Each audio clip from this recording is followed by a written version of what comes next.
Consider the Gretchen Whitmer kidnapping case. You may remember that story. It's from the fall of 2020. You may even have followed it a little bit and heard how it ended.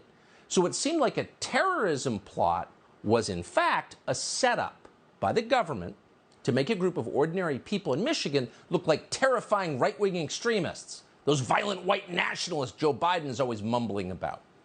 Well, it turns out there aren't enough of those people in real life. They're pretty rare, actually. It's not a very racist country, despite what they tell you. So the Justice Department had to go create some, and they did. And that's not just our opinion. That was the finding of a federal jury in Michigan. So it's a shocking story, really. But the details of that story are even worse than that. They are beyond belief, and we'll tell you what they are in just a minute. But first, to set the scene, here is Gretchen Whitmer herself, governor of Michigan, announcing that she was the intended target of a terrorism plot. This is from October 8th, 2020. Earlier today, Attorney General Dana Nessel was joined by officials from the Department of Justice and the FBI to announce state and federal charges against 13 members of 2 militia groups who are preparing to kidnap and possibly kill me. If you break the law or conspire to commit heinous acts of violence against anyone, we will find you, we will hold you accountable, and we will bring you to justice. Oh, we'll bring you to justice. I'm so important that militia groups have organized to take me out. What a self-aggrandizing description. But the last thing she said, we'll bring you to justice, well, they actually tried to do that. They had a trial and then a retrial. And thanks to that, we have testimony and cross-examination that reveals what actually happened, how the FBI engineered this plot. Now, most of the media were paying zero attention to this. Julie Kelly of American Greatness has actually covered it, and we're grateful to her for what she's found. So here's the outline. In early 2020, a 35-year-old Army veteran called Dan Chappell, nicknamed Big Dan, was working as a contractor for the U.S. Postal Service. He drove delivery trucks. He was scrolling Facebook one night, and Chappell says he found a pro-Second Amendment group called Wolverine Watchmen. He says he just happened upon it. So Chappell testified that he was concerned by the group's criticism of law enforcement. So he went to a police officer friend of his and asked for advice. None of the messages within the group violated any law. But somehow, within a week, Chappell wound up connected to the FBI, to several FBI agents, including a special agent called Jason Chambers. Now, we learned through testimony in the trial this week why Chambers was interested in the case. It turns out that Chambers, in violation of FBI policy, was running a side hustle. He just incorporated a security firm called EXE Intel, and he saw his work on the Whitmer case as a way to promote his own business. We know that because throughout 2020, someone affiliated with his business, their Twitter account, repeatedly tweeted non-public information about the kidnapping case that Dan Chappell was building for the FBI. So it's not surprising, given the built-in incentives here, which were against policy once again, that Chambers appeared to do everything he could to make sure the investigation went according to plan. Now, no investigation can go according to plan because there shouldn't be a plan. An investigation is the process of finding out what happened. An investigation is not the process of orchestrating things to happen. But that's exactly what this became. In all, the FBI, with Chambers as the handler, paid Chappell, Big Dan, more than $60,000 in the course of just a few months. Today, Chappell testified that he made more money working for the FBI in 7 months than he did working for the United States Postal Service over the course of an entire year. So there's a lot of money moving from the FBI, the Federal Treasury, to this informant. So the FBI told Chappell that in exchange for all of that money, he needed to start assembling a group of right-wing extremists for the FBI to prosecute. They made the whole thing up. And he did that with the FBI's help. Within a few weeks, the FBI created a new Facebook group called Patriot 3%ers.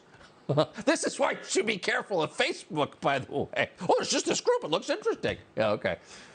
So Chappell and several members of that group then attended a protest at the Michigan State Capitol. Look at you bringing people together, the FBI handler texted Chappell. Now, throughout that protest, which didn't look a whole lot different from the January 6th protest, Chappell kept in touch, close touch with federal agents.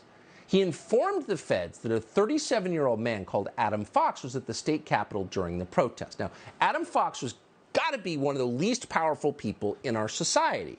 He lived alone with his 2 dogs in the basement of a vacuum repair shop. Why? Because he had no money whatsoever. In fact, he had so little money that in order to get running water to brush his teeth or use the bathroom, he had to go to a nearby Mexican restaurant and use their men's room.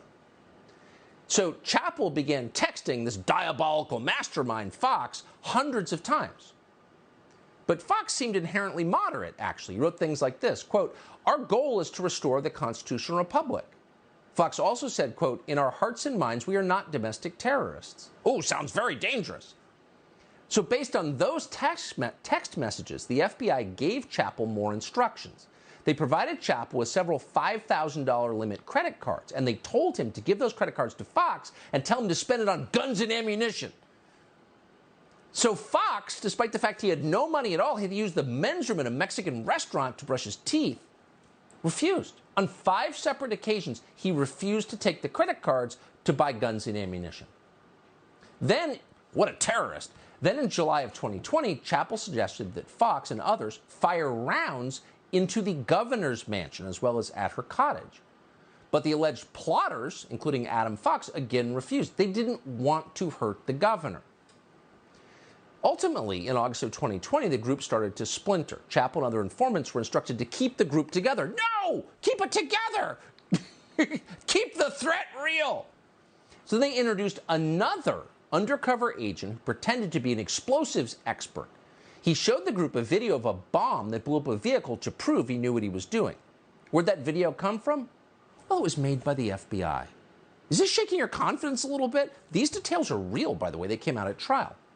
Then the Bureau recruited a convicted felon and a longtime FBI informant called Stephen Robson to introduce a new idea to Fox as well as to Barry Croft. This time, the idea was to kidnap Gretchen Whitmer. Robson, with the FBI's money, organized several events, including a national militia conference in Ohio, training in Wisconsin, and a meeting in Delaware. FBI orchestrating all of this. On July 18th, 2020, at one such militia meeting, again, organized by the FBI, when they tell you, oh, right-wing extremists. In this case, they created them. So at this militia meeting, an alleged plotter called Ty Garbin rejected out of hand the idea of kidnapping Gretchen Whitmer. Didn't want to do it. No, I don't think so. Kidnap the governor? No, we're not crazy. We just want a constitutional republic. Okay. Then the topic came up again in August, and then another defendant called Daniel Harris was equally adamant. No snatch and grab, he said. I swear to effing God. So clearly, they said it emphatically, out loud, explicitly, these are people who are not interested in kidnapping Gretchen Whitmer, the governor of Michigan. But the FBI kept pushing. The FBI informants drove the defendants to Gretchen Whitmer's home. Then they suggested killing the governor of Virginia, also a Democrat. On September 5th, 2020, FBI Special Agent Jason Chambers texted Chappell, quote, "Mission is to kill the governor specifically." What country is this? To pressure one of the defendants, a man called Barry Croft, into doing that, one FBI agent admitted this week that a female informant slept in the same hotel room as Croft. It was a honey trap. FBI agents also testified this week that they regularly got high with Adam Fox. They smoked weed with Adam Fox. They said he was so high, in fact, he was high in all of his meetings with them. Again, that's against FBI policy. You can't just give drugs to people and hope they do something bad. Well, after all of this failed to produce a kidnapping plot, it fell on yet another FBI agent called Richard Trask to build the criminal case against the defendants. Now, that same year, Trask, who has now been convicted of beating his wife, called Donald Trump a piece of excrement on social media. Really? Yeah. Just nonpartisan federal bureaucrats, public servants doing their job. Now, incredibly, after all of this, the person in charge of the field office overseeing the Whitmer investigation in 2020, a man called Stephen D'Antuono, was promoted, not fired, promoted to lead the D.C. field office in late 2020. Are you connecting the dots here? In other words, the guy who made sure that FBI informants were active during a rally in the Michigan State House in 2020, as part of this concocted plot, that same guy went on to become the guy who oversaw the investigation into, wait for it, January 6th. The election justice protest they're calling an insurrection. But just remember, don't ask whether the FBI used informants to entrap anyone on January 6th. No, you can't do that, or else you're an insurrectionist yourself. Nor are you allowed to ask why Stephen D'Antuono's agents were involved in the raid on Mar-A-Lago, even though that's in Florida and he's in Washington. Because it turns out questions like this are hate speech. Watch. All the buzz on the internet and all over the airwaves, it does have an impact. Well, I mean, you could say buzz. Well, there's an awful lot. I'm calling it buzz. There's an awful lot of hate speech coming from pro-Trump media outlets, and anger, just attacking the nation's premier law enforcement agency simply because Donald Trump is being investigated. Oh, it's hate speech. Now, if there's one thing we know about hate speech, is that it's not protected by the First Amendment. You've read that part of the Constitution where it says you can say whatever you want as long as MSNBC doesn't designate your words hate speech.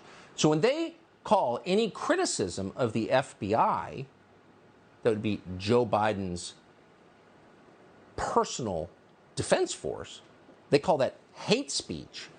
What they're really saying is you're committing a crime. You can see where this is going. But the truth is, there are still questions about the FBI's behavior on and around January 6th. And given what happened in Michigan, where we know beyond question that the FBI tried to create an act of terror, it's fair to ask what exactly did happen on January 6th? And why is the FBI still hiding footage, critically, of the person who planted a pipe bomb outside the DNC on January 6th? While Kamala Harris was apparently inside, something that she lied about for months. What exactly is going on here? We're, of course, not alleging anything. We don't know the answer. But we know for a fact, given the FBI's behavior, and we report this with great sadness over the last several years, it is worth getting to the bottom of this. In fact, we have to if we're going to restore confidence in federal law enforcement. No one is asking these questions, really apart from Revolver News. And here's what they've come up with. Watch this. Camera 1 shows the pipe bomber walking up to the DNC grounds at roughly 7:40 p.m. He sits on bench 1. Then he gets up and walks off screen. According to the FBI, he walks the length of the DNC building, and 10 minutes later, he comes back to the same bench area and sits on bench 2.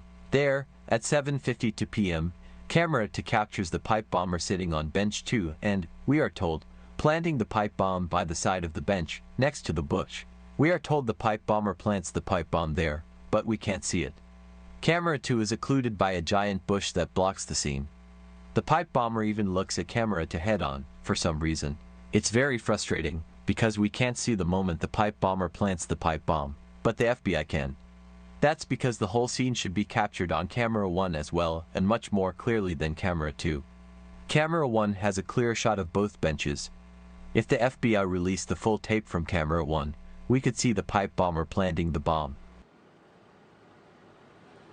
Okay, so what exactly happened outside the DNC on January 6th? And why is no one asking that question? And why has the Department of Justice not told us? We've heard everything they want us to know about January 6th. Why not more about this?